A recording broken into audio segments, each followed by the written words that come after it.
Shri Swami Samarth medical career guidance मध्ये आपलं स्वागत। यावर्षी नीटचा पेपर सगळ्याच मुलांना खूप अवघड गेला। फिजिक्सचा पेपर बऱ्याच मुलांना अवघड गेला, त्याचबरोबर केमिस्ट्री आणि बायोचे प्रश्न खूप लेंदी असल्यामुळे समजून घ्यायला वेळ लागला आणि पेपर सोडवायलाही बराच वेळ लागला। त्यामुळे सगळीकडे थोडंसं वातावरण हे टाईट झालंय किंवा पॅनिक झालेत पेरेंट आणि स्टुडंट देखील की काय होणार आहे, कसं लागेल रिझल्ट। कारण मुलांनी खूप एफर्ट्स घेतलेले आहेत वर्षभर, पण पेरेंट्सनी आणि मुलांनी घाबरून जायचं काही कारण नाही। कारण ह्या जे MBBSच्या जागा आहेत त्या तेवढ्याच आहेत ज्या दरवर्षी असतात।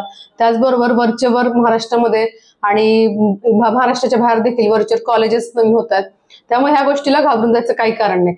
त्याचबरोबर आपला जो स्कोर येतो त्या ह्या स्कोरवर कुठल्या कॉलेजला नंबर न लागता स्कोर बरोबर ऑल इंडिया रँक किंवा स्टेट मेरिट लिस्ट प्रमाणेच आपला नंबर हा लागत असतो। आमच्या टीमच्या अभ्यासानुसार असं लक्षात आलंय की मागच्या वर्षी जे मुलांचे मार्क्स होते, जसं की एखाद्या मुलाला 600 मार्क्स पडले असेल, त्याची जी स्टेट मेरिट लिस्ट असेल तीच ह्या वर्षीच्या 540 किंवा 550 मार्काच्या मुलाला मिळू शकते। त्यामुळे न घाबरून जाता किंवा कुठल्याही गोष्टीसाठी पॅनिक न होता रिझल्ट याची वाट बघावी।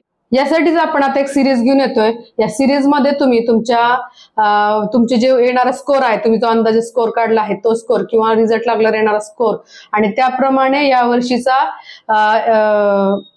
स्टेट मेरिट लिस्ट काय असेल याचा अंदाज घेण्यासाठी आम्ही एक सिरीज सुरू करतोय।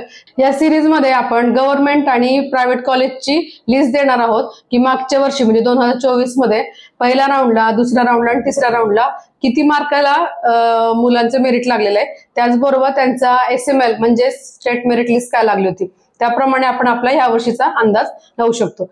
आणि त्याचप्रमाणे तुम्हाला अजून काही शंका असेल तर तुम्ही ह्या कमेंटमध्ये आम्हाला नक्की विचारू शकता। त्यामुळे चॅनलला व्हिजिट करत राहा आणि आजचा व्हिडिओ आवडला असेल तर चॅनलला लाईक करा, इतरांना शेअर करा। अजूनपर्यंत सबस्क्राईब केलं नसेल तर मेडिकल करिअर गायडन्सला आजच सबस्क्राईब करा। श्री स्वामी समर्थ।